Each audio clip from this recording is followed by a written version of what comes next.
모두 자리에 앉으시겠습니다. 우리는 지난 주일 옷이 날개다라는 제목으로 시편 32편의 말씀을 함께 나누었습니다. 한 주 동안 하나님께 자복하고 그리고 그리스도로 옷 입어서 우리의 연약함과 죄를 가림받는 한 주가 되고 계신지요? 오늘은 창세기 11장의 말씀을 강림이라는 제목으로 함께 나누어 보려고 합니다. 우리 같이 한번 따라하겠습니다. 강림. 네. 주의 나타나심을 우리는 사모하고 있습니까? 강림이라는 단어는 국어사전에서도요, 신이 하늘에서 인간 세상으로 내려옴을 이야기하고 있습니다. 신이 하늘에서 인간 세상으로 내려오는 것, 이것을 강림이라고 합니다. 하나님의 강림이라는 것은 그 자체만으로 엄청난 능력과 위엄이 있습니다. 단순히 우리가 어디에 갔다, 어디에 왔다 라는 것과는 차원이 다른 문제입니다. 그리고 우리 안에서 혹은 어떤 사람, 영향력 있는 어떤 사람이 있고 없고의 차이도 우리는 굉장히 많이 느끼죠. 이 땅을 살아가면서. 근데 그런 어떤 사람이 있고 없고와는 완전히 차원이 다른 문제입니다. 강림, 신이 하늘에 있다가 이 땅에 내려오는 거, 그거 자체로 갖는 힘이 있다라는 것이죠. 보통 사람에게는 강림했다라는 표현을 쓰지 않습니다. 성경 속에서도 하나님의 강림은 인류 역사에 큰 획을 긋는, 하나님이 강림한 것만으로도 큰 획을 긋는 사건들이 나타납니다. 근데 그 사건들로 인하여서 나타난 결과들은 어떤 이에게는 굉장히 사모하며 기다리는 그런 결과물들이 되고, 또 어떤 이에게는 그 하나님의 강림 때문에 모든 것을 잃어버리는 그런 반전이 일어나기도 합니다. 오늘 말씀을 통해서 주의 나타나심을 사모하여 이 땅에서 하나님께서 거하실 그 성읍을 예비하는 저와 여러분이 되기를 주님의 이름으로 소망합니다.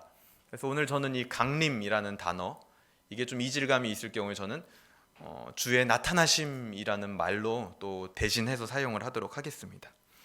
본문으로 들어가 보면 11장 1절에서 9절은 우리가 익히 들어 알고 있는 이 바벨탑 사건, 그리고 그 바벨탑 사건만 있는 것이 아니라 그 중심에는 하나님의 강림이 있습니다. 바벨탑 사건과 강림. 온 땅의 언어가 하나요. 1절입니다. 온 땅의 언어가 하나요. 말이 하나였더라. 언어가 하나고 말이 하나였다라는 것이 의미하는 것은 이 땅에 있는 사람들이 하나 되었다라는 겁니다. 근데 하나 되었는데 그들이 무엇으로 하나 되었느냐? 3절에 보면요, 서로 말하되 벽돌을 만들어 견고히 굽자 하고 이에 벽돌로 돌을 대신하며 역정으로 진흙을 대신하고 또 말하되 자 성읍과 탑을 건설하여 그 탑 꼭대기를 하늘에 닿게 하여 우리의 이름을 내고 온 지면에 흩어짐을 면하자. 돌과 진흙을 대신하여 벽돌과 역청으로 성읍과 탑을 건설하기로 합니다. 여기에 있는 이 탑은요, 히브리어로 믹달이라는 말인데요, 이 믹달은 메소포타미아 지역에 있었던 지구라트를 의미합니다. 이 지구라트는 벽돌로 지은 아주 크고 높은 계단 구조물이었습니다. 그래서 이 당시에 이 성읍과 탑은 항상 세트로, 고대 근동에서 성읍을 지으면 그 옆에 무조건 이 지구라트 같은 탑이 있습니다. 그리고 때로는 이 탑이 없으면 그 성읍 자체가 그냥 아예 지구라트의 역할을 하는 경우들이 굉장히 많았다고 합니다. 이것을 통해서 당시 사람들은요, 뭘 하는 거냐면 하늘에 접근해서 신들이, 하늘에 있는 신들이, 내가 섬기는 신들이 그 신전으로 계단을 밟고 강림하는 그런 종교적인 의미로서 이 지구라트, 성읍과 탑을 건설하는 겁니다. 그렇다면 이들은 하늘에 닿게끔 그렇게 탑과 성읍을 건설한 이유가 하나님의 은혜를 입은 자들이고 노아의 홍수에서 살아남은 노아의 후손들이니 하나님의 강림을 기대하는 마음으로 탑을 쌓은 것일까요? 우리가 알고 있다시피 아닙니다. 이들은요, 4절에 나온 것처럼 하나님의 이름이 아니라 자기의 이름, 자기들의 이름이라는 것은 뭐죠? 자기들의 명성과 평판, 이것을 알리고 흩어짐을 면하자는 것으로 하나님의 명령에 정면으로 위배되는, 하나님의 명령은 뭐였죠? 땅에 충만하라는 명령이었죠. 충만해라, 흩어져라 라는 건데 이들은 흩어짐을 면하자라고 하면서 그 하나님의 명령을 정면으로 거부하면서 하나님을 의지하지 않는 것에 그 결과물이 바로 이 성읍과 탑을 건설하는 것이었습니다.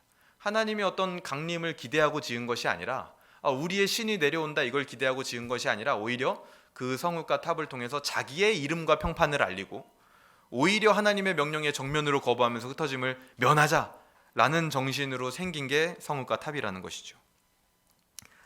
이 당시 사람들은 하나 되었지만 그 하나된 방향이 올바르지 못했다라는 겁니다. 그 방향이 올바르지 못하면 하나된 것이 아무런 소용이 없는 것입니다.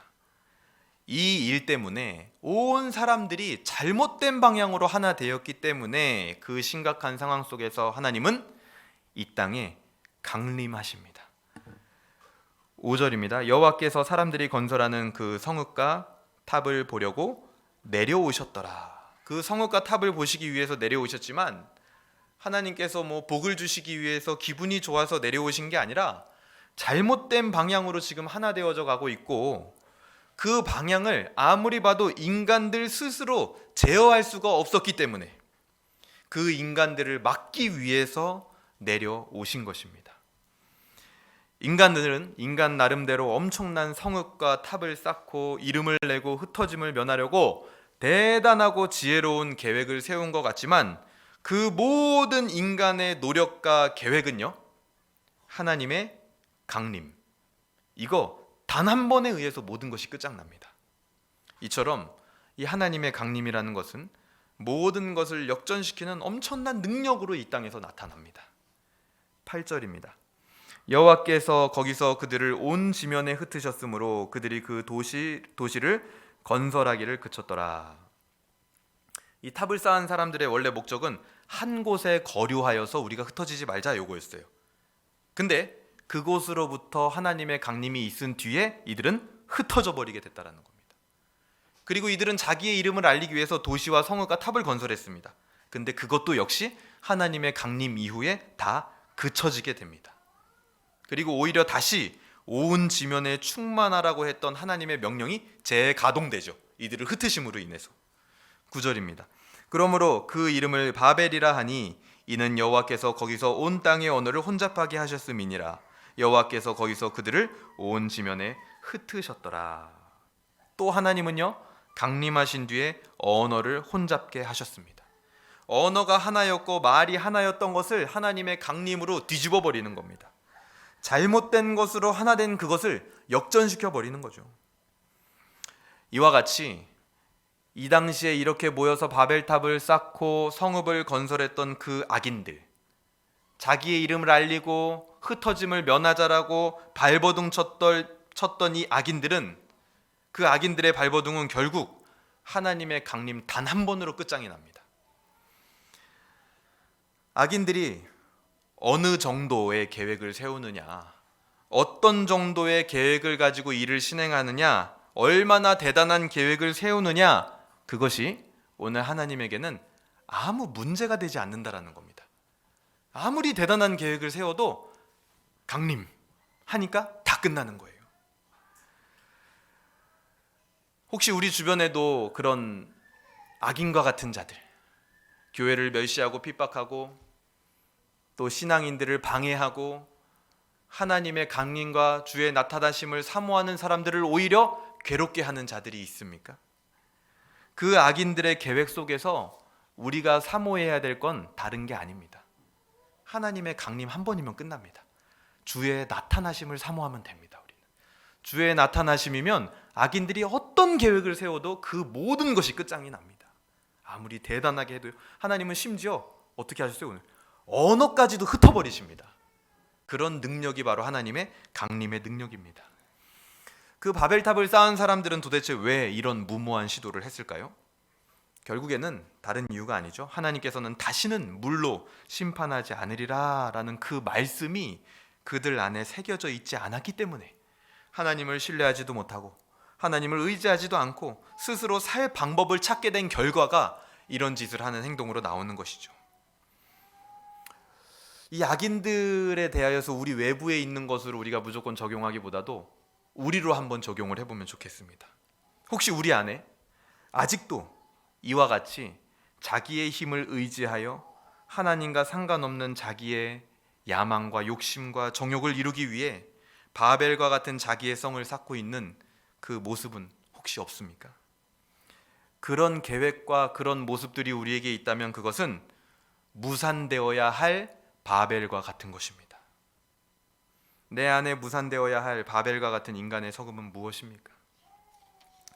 되려 바벨을 쌓는 자들이 아니라 하나님의 나타나심을 사모하는 우리가 되기를 주님의 이름으로 소망합니다. 그리고 본문은요, 이렇게 바벨탑과 하나님의 강림 사건이 강렬하게 나온 뒤에 마치 큰 챕터가 넘어가는 듯한 느낌으로 그 뒤에 10절부터 32절까지 족보가 등장을 합니다. 10절에서 32절은 셈과 데라의 족보가 나오는데요, 제가 처음에 창세기 들어갈 때도 말씀드렸지만 창세기는 10개의 족보를 다루고 있습니다. 10개의 계보, 톨레도트라고 말씀을 드렸죠. 근데 보통 그 계보를 다룰 때 누구의 계보다라고 하면 실제 그 밑에 나와 있는 핵심 스토리는 누구냐면요, 누구의 계보다라고 할 때 그 누구의 아들의 이야기를 합니다. A의 계보다라고 하면 A의 아들 B의 이야기를 그 계보에서 다루는 경우가 대부분이라는 거예요. 자, 오늘로 적용을 해보면요, 10절에 한번 볼까요? 10절. 셈의 족보는 이러하니라. 셈은 100세 곧 홍수 2년에 아르박삿을 낳았고 라고 하면은요, 셈의 계보라고 나오지만 이 셈의 족보에서 말하고 싶은 것은 사실 아르박삿을 말하고 싶은 겁니다. 그리고 이 아르박삿의 후손으로 14절에 에벨이 등장을 하죠. 에벨. 이 에벨이 어디에 나왔었죠? 11장에서 10장이죠.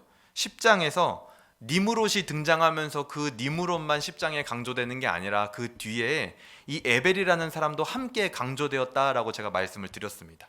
니므롯과 대비되면서 강조되었던 인물이죠. 이 에벨이라는 사람은 히브리라는 말의 어원이 되는 조상이었습니다. 그리고 그의 후손으로 이어져서 24절에 누가 나오게 됩니까? 바로 데라가 등장을 하게 됩니다. 이 데라가 지난 시간에도 얘기했지만 누구의 아버지죠? 아브라함의 아버지죠. 그리고 27절에 데라의 족보가 등장을 합니다. 데라의 족보입니다 라고 나오면은 누구의 이야기를 하고 싶은 거예요? 데라의 아들의 이야기를 하고 싶은 거죠. 그 데라의 아들이 바로 아브라함이었다라는 겁니다. 즉 데라의 족보다라고 얘기를 하면 그 데라의 아들 아브라함의 이야기가 지금 시동이 부릉 하고 걸리고 있는 겁니다. 이렇게 등장한 아브라함의 배경은 무엇이었습니까? 지난 시간에도 얘기했지만 바로 그 위의 조상들을 보면 우리는 알 수 있습니다. 아르박삿이 어떤 조상이었죠? 형제들 중에 혼자만 정착하지 못했던 인물이었습니다.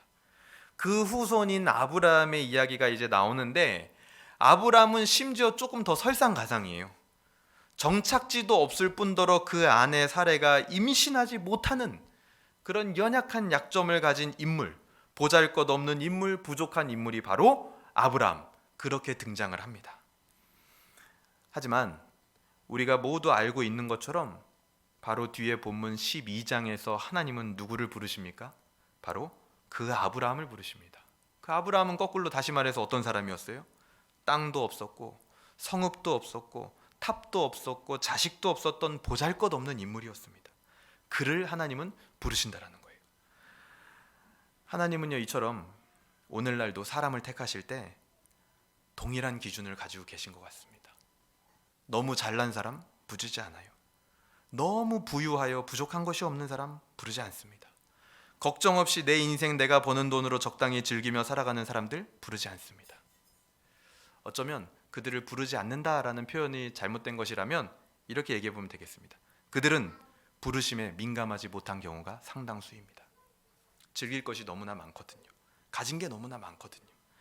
오히려 어려운 환경을 경험한 사람, 지금 어려움을 겪고 있는 사람, 자기 능력이 많지 않은 사람, 하나님 외에는 기댈 것이 하나도 없는 사람, 그런 사람을 하나님은 부르시고 아브라함처럼 복을 주시고 하나님의 일들을 이루어 가신다라는 겁니다.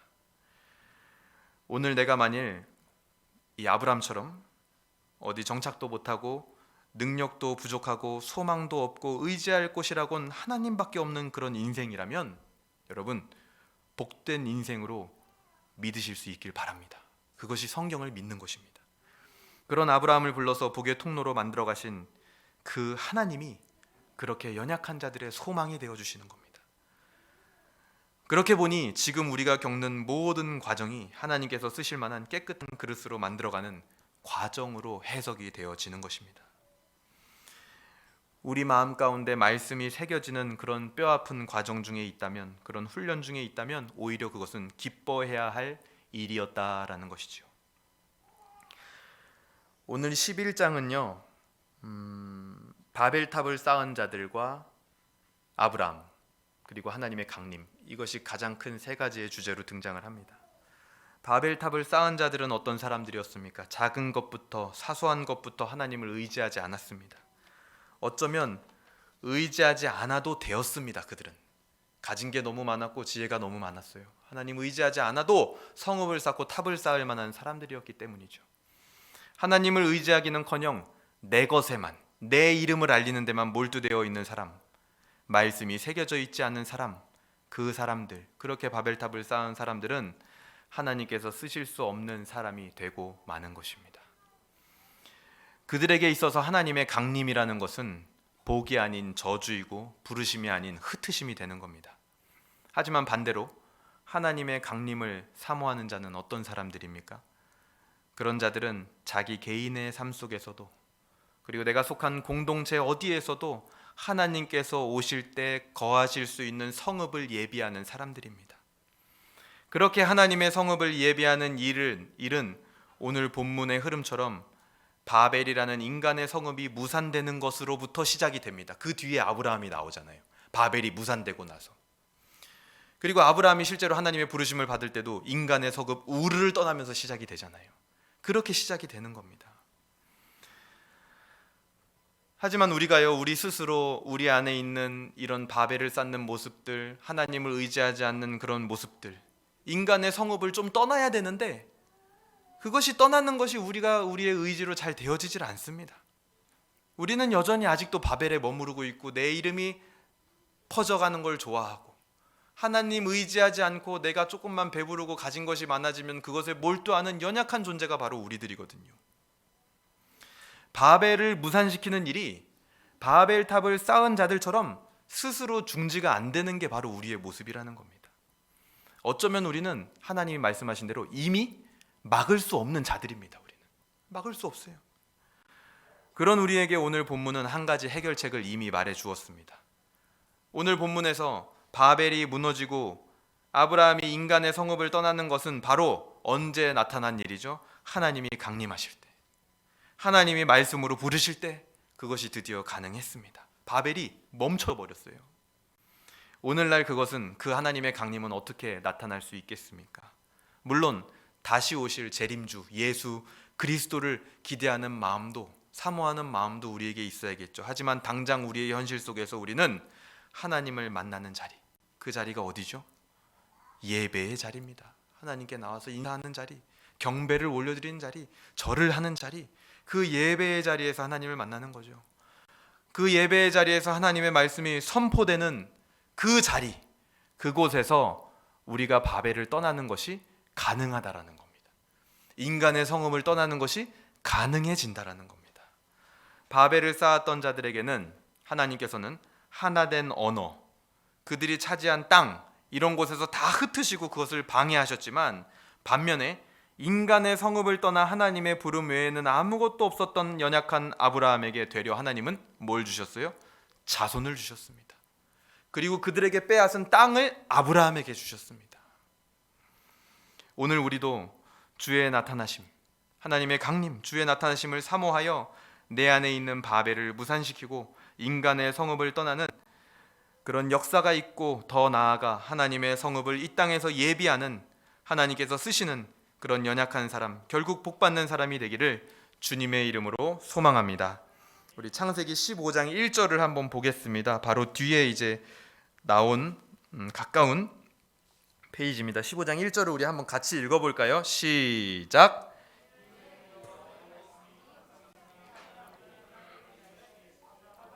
두려워하지 말라. 나는 내 방패요 너의 지극히 큰 상급이니라. 아멘. 바벨에 있었던 사람들은요, 그들의 가장 강력한 힘이었던 하나된 언어와 거할 땅을 빼앗겨 버렸습니다. 하지만 아브람은 하나님이 상급이 되어주시고 아무것도 보잘것없었던 그에게는 가장 큰 힘이었던, 당시에 가장 큰 힘이었던 자손을 주시고 거할 땅을 주시는 겁니다. 디모데후서 4장 7절에서 8절은 바울이 이렇게 얘기를 합니다. 나는 선한 싸움을 싸우고 나의 달려갈 길을 마치고 믿음을 지켰으니 이제 후로는 나를 위하여 의의 면류관이 예비되었으므로 주 곧 의로우신 재판장이 그날에 내게 주실 것이며 내게만 아니라 주의 나타나심을 사모하는 모든 자에게도니라. 성경은 성경 속에서 복받은 인물에게 뿐만이 아니라 주의 나타나심을 사모하는 자들, 강림을 사모하는 모든 자들에게 금생과 내세의 복이 있음을 보여주고 있는 것입니다. 아브라함에게 자손과 땅을 주시고 그거는 보이는 거거든요. 바울에게는 의의 면류관이 예비되어 있다라고 했습니다. 그것이 인간의 성읍 바벨을 거부하고 하나님의 성읍을 예비하는 자들에게 주어지는 복입니다. 웨스트민스터 신앙고백서 33장 최후 심판 2항에서는 이렇게 얘기합니다. 하나님께서는 이날을 정하신 목적은 택함 받은 자들을 영원히 구원하여 그의 자비의 영광을 나타내며 사악하고 불순종하는 자들은 버림받은 자들을 정죄하여 그의 공의의 영광을 나타내시기 위하여 이날을 정하셨다. 그때로부터 의인은 영원한 생명에 이르게 되며 주 앞으로 오는 충만과 기쁨과 유쾌함을 얻게 될 것이나 하나님을 알지 못하고 그리스도 예수의 복음에 순종하지 않는 사악한 자들은 영원한 고통 가운데 던져져 주 앞으로부터 그리고 그의 능력의 영광으로부터 오는 영원한 파멸로 벌을 받게 될 것이다. 이때가 언제예요? 그때, 그날. 이때를 정했다라고 할 때 이때가 언제예요? 예수님께서 다시 우리에게 나타나실 그때죠. 그때. 주의 강림은요 이미 정해져 있습니다. 그날은 오늘날의 바벨을 쌓았던 자들에게는 심판과 고통의 날, 미루고 싶은 날이 될 것이며 아브라함과 같이 부르심의 말씀을 따라 하나님의 성읍을 쌓기 위한 순례의 길을 가는 자들에게는 사모하는 날이 되는 것입니다. 오늘 말씀을 어떻게 적용할 수 있겠습니까? 가장 먼저는 공동체적으로 우리는 지속적으로 지금 이 시대 가운데 교회와 성경을 반하는 그런 사상과 제도들, 그런 하나님을 거부하고 하나님을 의지하지 않아도 되는 그런 여러 가지 요소들에 대하여서 그 문제들을 우리가 당면할 때 우리가 사모해야 되는 건 단 하나입니다. 주의 나타나심을 사모하는 겁니다. 다른 방법을 취하는 게 아니라 하나님의 나타나심을 그때에 오히려 더 사모하세요. 우리 개인적으로는 어떻게 적용할 수 있겠습니까? 내 안에 작은 것부터 하나님의 것을 대신하는 그런 바벨과 같은 요소는 무엇입니까? 그 계획은요, 당장 오늘 이 시간부터라도 무산되어야 합니다. 결단하시길 바랍니다. 바벨을 무산시키고 인간의 석음을 떠나는 것은 주의 강림으로부터 가능합니다. 강림은 하나님께서 오시는 것, 하나님을 만나는 겁니다. 오늘날 우리는 예배를 통하여 하나님을 만납니다. 우리 삶의 예배를 통하여 또 공적인 예배를 통하여 하나님을 만나길 사모하는 마음을 개인적으로 지키시길 바랍니다. 정리하겠습니다. 모든 것을 역전시키는 주의 나타나심은, 강림은 이 땅에서 믿음으로 살아가는 모두가 사모하는 것입니다. 우리는 주의 강림을 사모하는 마음으로 이 땅에서 하나님이 거하실 만한 성읍, 그것을 예비하는 삶을 살아야 합니다. 그 삶은 바벨이라는 인간의 힘을 의지하는 것으로부터 떠나는 것입니다. 우르라는 인간의 성읍을 떠나는 것으로부터 시작됩니다. 그 삶은 우리의 힘으로 되어지지 않습니다. 하나님의 강림의 위력이 그것을 가능케 합니다. 오늘 우리는 예배와 말씀을 통해 그것을 경험하게 됩니다. 우리 주 예수 그리스도께서도 우리가 이후에 하나님 나라에서 거할 거처를 예비하신다라고 약속해 주셨습니다. 마치 그와 같이 우리도 주께서 다시 오실 때 거하실 만한 성읍으로 나 자신부터 그리고 내가 거하는 모든 곳에서 준비가 되기를 소망합니다. 바벨을 쌓은 자들에게는 빼앗으시고 아브라함에게는 복을 더하셨던 것처럼 저와 여러분이 그렇게 복받는 자들 되기를 주님의 이름으로 소망합니다. 이 시간 같이 기도하도록 하겠습니다. 첫 번째는 회개할 수 있으면 좋겠습니다. 혹시라도 내 안에 하나님을 의지하지 않고자 하는, 또 하나님을 의지하지 않도록 만드는 그런 바벨이 있다면 무산되게 하여 주시옵소서. 또 회개하는 마음으로 기도했으면 좋겠고요. 간구했으면 좋겠습니다. 인간의 성음을 떠난 아브라함처럼 이제는 하나님의 나타나심을 사모하며 예배 자리에 오게 하시고 삶의 예배에서 승리하게 하여 주시옵소서. 같이 함께 기도하도록 하겠습니다. 기도합니다.